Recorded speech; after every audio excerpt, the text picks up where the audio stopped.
Hey folks, let's learn something new about the oil and gas industry, shall we?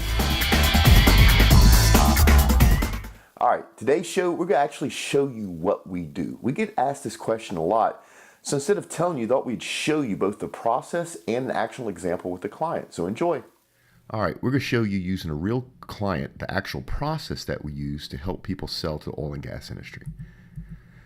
So your company makes a product or a solution, you're trying to sell it. Well, that product or solution actually fixes a problem. So you need to know what problem that it fixes. Then you need to figure out who has that problem and then who receives the value of having that problem fixed. And when you figure that out, you have identified your target. So let's talk about this with a real client. We had this Chinese manufacturer approach us, and they basically made a slip ring for the wellhead that goes on sand control. And it looks something like this. Not very glamorous, but they actually could make it for half the cost. Currently, this thing was going for $150 each, and they could make it for $75.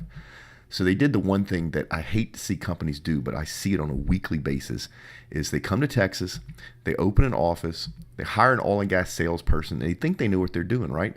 They could sell to a supply chain, and the values could be cost savings. And the salesperson and the company's convinced the money will just pour in, right?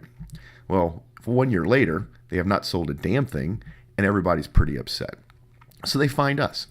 And what do? We go out and do the research. We actually interview business leaders in the oil and gas industry. In this case, we talked to the sand control units of Baker Hughes, Halliburton, Schlumberger, and Weatherford. And guess what we found out? They could care less about the price. What they cared about most was quality, right? If this thing broke, they had to stop production and pull the tree off the wellhead. That's $1 million.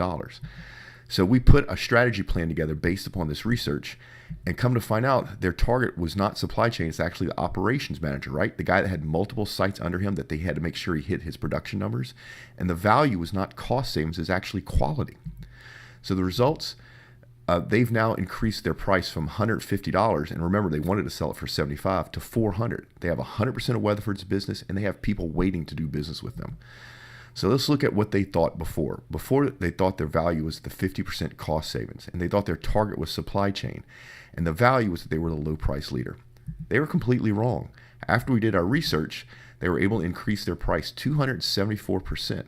Their target was actually operations manager, and the value is actually zero defect quality assurance. I hope that helped. God bless the USA and the oil and gas industry.